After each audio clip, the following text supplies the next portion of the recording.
Kicking off with number 6. Has a skill, Kinomi Master. Light wants to be the greatest adventurer ever, but gets stuck with the most useless skill imaginable, fruit cultivation. Yeah, you heard that right. While everyone else is unlocking legendary sword mastery, summoning beasts and blasting fireballs like it's fireworks night, my guy's out here learning how to grow apples. Imagine signing up for greatness and getting a degree in farming instead. Even the guild looked at him and went, "Congrats, bro, your skill tree literally has branches." The world he's in runs on a system where you eat magical fruits to gain powers. Eat one fruit? Congratulations, you're now shooting fireballs or slicing mountains. Eat 2 fruits? Well, enjoy dying instantly, because the world rules say your body just can't handle it. No exceptions, no loopholes, just permanent game over. So naturally, everyone lives their lives carefully, guarding their single ability like it's the last cookie in the jar. But Light? Light discovers he's immune to that death rule. He can chow down on skill fruits like it's an all-you-can-eat buffet and come out perfectly fine. Suddenly, the guy who was mocked for growing oranges is walking around with fire magic, water manipulation, super strength, flight, elemental resistance, and about 10 other abilities stacked together like a cheat-coded RPG build. The man becomes a walking glitch in the universe's programming. Watching him casually add new powers to his arsenal while everyone else is stuck with just one is peak satisfaction. Light doesn't just grow fruit anymore. He grows fear in the heart's adventurer who thought he was weak. The story flips beautifully from underdog tragedy to, "Oh my god, this man is unstoppable." Every battle scene turns into him showing off some wild combination attack no one even thought was possible. Picture Stardew Valley gameplay suddenly turning into a Dragon Ball Z battle, and you've got the vibe. And the comedy? Oh, it's gold. His enemies keep underestimating him. "Ha, you're just a farmer. What can you possibly... Wait, why is my fire spell being countered by water magic and lightning strike at the same time?" By the time they realize, it's too late. Light's already wiped the floor with them. It's not just about him being overpowered. It's about the delicious irony of the weakest skill secretly being the most broken one in the entire world. This is Emiverse Anime. Watch this video to the end and hit that subscribe button now. Sliding to number 5. Fugushoku Kanteishi Gajitsu wa Saikyo Data. Roland's whole life is the equivalent of rolling the dice in an RPG and landing on Accountant, while everyone else got Dragon Knight or Archmage. His assigned role is appraiser, which basically means, "Hey buddy, your job is to stare at swords, identify if they're magical, and maybe tell us if a potion's expired." Imagine training your whole life for adventure only to be told you're the fantasy world version of a pawn shop owner. Naturally, no one takes him seriously. To add insult to injury, the guild decides he's dead weight and banishes him to the underworld dungeon. Yes, literal hell. They throw him in there basically saying, "Good luck, champ. Maybe you can appraise how hot the fire is." Everyone expects him to die within days. But here's where it flips. Roland doesn't just survive, he thrives. His seemingly lame skill evolves to absolute god-tier levels. Appraisal lets him break down enemies' strengths, weaknesses, patterns, and even their psychological tells. He can analyze your entire combat style before you swing a blade. Give him a minute to look at you, and suddenly he knows your weaknesses better than you do. It's like fighting against someone who already read your move list in the instruction manual. Over years of hellish training, Roland sharpens this ability into something terrifying. He can counter attacks before they land, predict spell patterns mid-cast, and adjust his strategy on the fly with machine-like precision. He goes from being the weak guy to becoming Fantasy Neo, dodging blows and dismantling opponents like he's solving puzzles. And when he comes back, oh, the revenge is delicious. Watching Roland stroll back into society and casually outclass everyone who mocked him is chef's kiss. He doesn't just fight enemies, he humiliates them by tearing apart their techniques piece by piece. It's not flashy raw power like Light from earlier, it's calculated, cerebral dominance. The kind of strength that comes from brains over brawn. The best part? His victories feel almost surgical.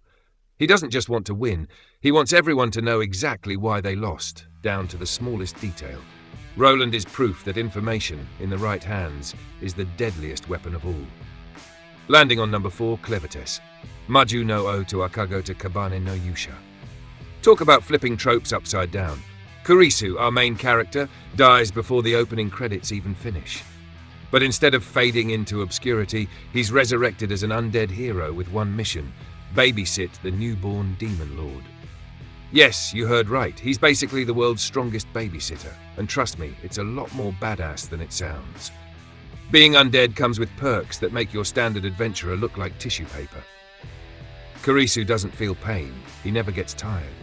He regenerates from wounds that would annihilate a normal human. Basically, if someone slices him in half, he'll shrug, reattach, and keep fighting like nothing happened. Unlimited stamina? Check. Unstoppable durability? Double check. Combine that with the fact that his entire purpose is to protect a literal infant demon lord, and you've got a setup that's equal parts wholesome and terrifying. The show really shines in the role reversal. Normally, humans protect babies from demons, but here, Kurisu is the undead guardian keeping humans from killing this demon lord child. Every battle becomes this insane mix of brutal combat and comedic parenting moments. Picture him tanking a massive explosion, dusting himself off, and then turning around like, "Shh, don't cry, the scary man's gone now." The juxtaposition is priceless. The fight scenes, absolute insanity. Kurisu tanks blows that level entire battlefields. Heroes and adventurers line up thinking they're about to save the world, only to slam headfirst into an unkillable wall. Watching their disbelief when he gets up after what should have been a finishing blow never gets old. It's that smug satisfaction of, "Oh, you thought this was your big moment? Sorry, bud, it's mine." What makes Kurisu compelling isn't just that he's broken, it's that he cares. The dude has one of the most intimidating power sets ever, but his motivation is purely protective. Every ridiculous stunt he pulls is fueled by loyalty to that baby demon lord. That protective dad energy layered onto a horror movie tier undead powerhouse makes this story hit differently. Looking at number 3, the brilliant healer's new life in the shadows. Xenos was the world's greatest healer in his past life, but it came at a cost. He basically worked himself into an early grave. Imagine being the guy who keeps patching up everyone else, but never gets a thank you. He saves kingdoms, heals heroes, patches up armies, and dies in obscurity. But fate gives him a second chance. This time, he decides he's not wasting his life being everyone's doormat. He hides his true abilities, pretending to be just some random low-level mage. The twist? Healing magic in his hands isn't just about curing wounds, it's about total control over the human body. If he can fix you, he can break you. And he knows exactly how. Xenos can weaponize healing in terrifying ways, accelerate tissue growth to create tumors, reverse healing to rip open wounds, disrupt life energy to shut down organs. He can literally rewrite your biology mid-fight. The man is walking body horror wrapped in a calm, kind smile. His enemies don't even know they're already dead until their bodies betray them. But here's where it gets hilarious. His companions have no clue. They think he's some average guy tossing out weak spells, while in reality, he's calculating 17 different ways to dismantle a dragon with basic level magic. He constantly underplays his strength, solving massive problems in ways that look effortless, leaving everyone scratching their heads. The fun is in the contrast. Xenos is playing 5D chess with human biology, while everyone else is struggling to learn checkers. His quiet dominance and refusal to show off make him one of the most entertaining OP protagonists around. He embodies that perfect fantasy of being unstoppable but humble, terrifying yet strangely comforting. Moving to number 2, Kijin Gentosho. What if a demon older than most civilizations decided, you know what, I'm bored, let's play human adventurer for a while? That's Kijin Gentosho in a nutshell. The main character isn't discovering his powers or training to get stronger. He's already at the top. He's centuries old, has mastered every combat style, hoarded magical knowledge that makes wizards look like interns, and has raw power that could flatten nations. But instead of conquering the world, he tries to blend in with regular humans, which of course goes hilariously wrong. Imagine someone trying to act normal, but accidentally breaking every test of strength because they don't realize they're using too much power. He's the guy who wants to roleplay as a beginner, but ends up speedrunning life by accident. The comedy is amazing. Watching him struggle to hide his strength is as funny as it is awe-inspiring. Other adventurers look at him like, "Did you just one-shot a dragon by accident?" And he just shrugs awkwardly like, beginner's luck?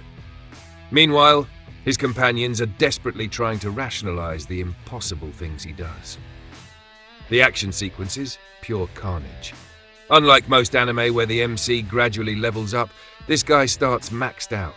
Every battle feels unfair to the enemies. It's like tossing Mike Tyson into a high school boxing club, entertaining for us, devastating for them. And because he's centuries old, he's not just powerful, he's wise, calculated, and almost gentlemanly about it. The brilliance of this anime lies in its balance of power fantasy and slice-of-life comedy.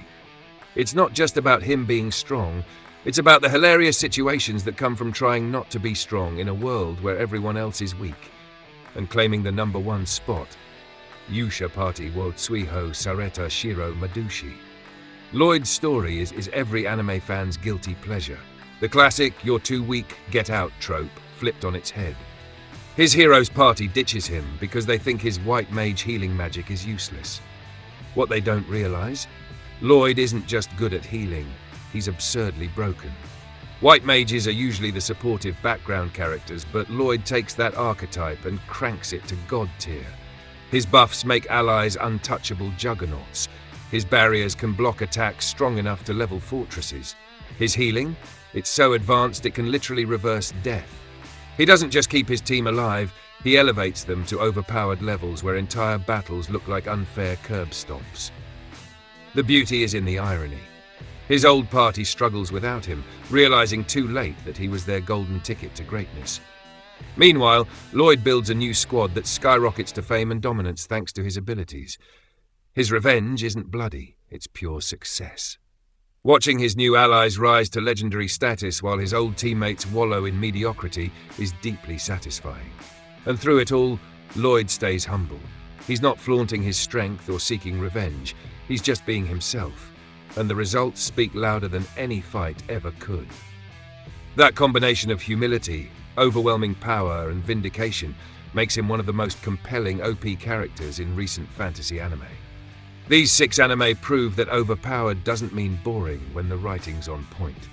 From fruit farmers to undead babysitters, each brings something unique to the broken protagonist table. Which one's hitting your watch list first? Drop your picks in the comments, smash that like button, and subscribe for more hidden anime gems waiting to blow your mind.